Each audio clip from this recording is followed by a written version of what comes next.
अच्छा, आप लोग विज्ञान पढ़ते हो? Yes sir. अच्छा, विज्ञान में आपने अपने परिवेश के बारे में पढ़ा होगा, आपके चारों तरफ का जो परिवेश है, उस परिवेश में आपको क्या क्या दिखाई देता है? अच्छा, पेड़ और पौधे देखे, जीव जंतु को भी देखा है। अच्छा, पेड़ या पौधे के कौन कौन से मुख्य भाग हैं? जड़, तना, पत्ती, पुष्प। अच्छा, पौधे का या किसी पेड़ का, जो पौधे का सबसे सुंदर भाग कौन सा होता है? पुष्प। चलिए, आज हम आपसे बात करेंगे पुष्प के कौन कौन से भाग हैं। पुष्प के मुख्य रूप से 4 भाग होते हैं: बाह्यदल, पुंज, दलपुंज, स्त्री केसर और पुंकेसर। पौधे के जो पुष्प है उसके मुख्य रूप से 4 भाग होते हैं। पहले क्या है? बाह्यदल, दल जो सबसे चमकीला सुंदर दिखाई देता है। उसके बाद होता है स्त्री केसर, इससे पता ही चलता है स्त्री का मतलब मादा जन्मा, और फिर पुंकेसर नर जन्मा। पुष्प के मुख्य 4 भाग हैं, लेकिन आज हम लोग गुड़हल के पुष्प पे बात करने जा रहे हैं।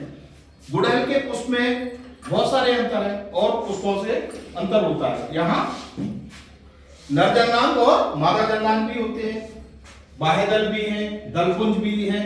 साथ में ही जो पुष्प है वो जुड़ा होता है, उसको क्या कहते हैं? पुष्प व्रंत। ये जो पुष्प का जो निचला हिस्सा है, जो डंठल सा दिखाई दे रहा है, उसको क्या कहते हैं? पुष्प व्रंत। और गुड़हल के जो फूल में मुख्य अंतर है, बाह्यदल होते हैं, जो नीचे लिखा हुआ है बाह्यदल, बाह्यदल के साथ अनुबाह्यदल होते हैं। नीचे क्या दिखाई दे रहा है?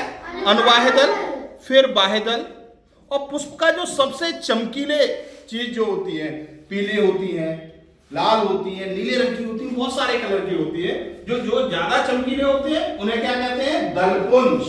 क्या कहते हैं? दलपुंज। इसमें एक लंबा सा भाग तुम्हें दिखाई दे रहा है, उसमें एक बिल्कुल लंबा भाग दिखाई दे रहा है, ये है स्त्री केसर। क्या है?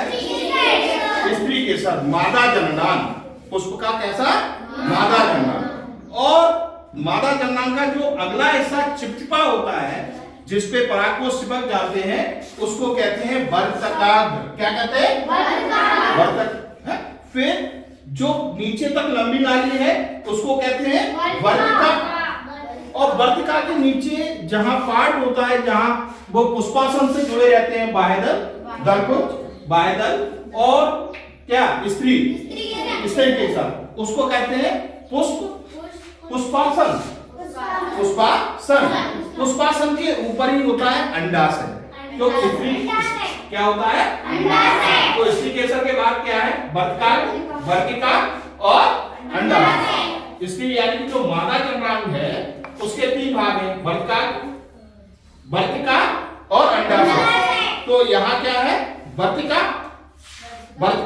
और नीचे अंडाशय। इसी के ऊपर तुम्हें देखो एक और अलग अलग चीजें दिख रही हैं, छोटी छोटी चीजें निकली हुई। ये नर जननांग है। क्या है? नर जननांग। इसको कहते हैं पुंकेसर।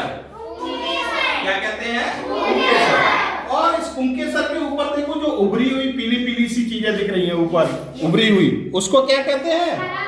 परागकोश। और इसके नीचे पतली पतली नलियां दिखाई दे रही हैं, वो क्या है? पुतंत, जो कि पुंकेसर को जोड़ने का काम करता है। ठीक, तो ये कितने भाग हैं पुष्प के? पुष्प व्रंत, जिससे पुष्प जुड़ा रहता है। पुष्प व्रंत के ऊपर गुड़हल में क्या होते हैं? अनुबाह्यदल। फिर उसके ऊपर होता है क्या? बाह्यदल। बाह्यदल के बीच में क्या होता है? पुष्पासन। और पुष्पासन से क्या जुड़ा रहता है? बाह्यदल पुंज और दलपुंज। और उसी से जुड़ा रहता है हमारा अंडाशय। अंडाशय से जुड़ा क्या रहता है? हमारा स्त्री केसर, और स्त्री केसर से जुड़े रहते हैं पुंकेसर। तो पुष्प के मुख्य रूप से कौन कौन से भाग हैं गुड़हल में? बताइए। पुष्प व्रंत, फिर अनुबाह्यदल, बाह्यदल, पुष्पासन, फिर दलपुंज, फिर क्या है? स्त्री केसर और पुंकेसर। पुष्प व्रंत, ये क्या है?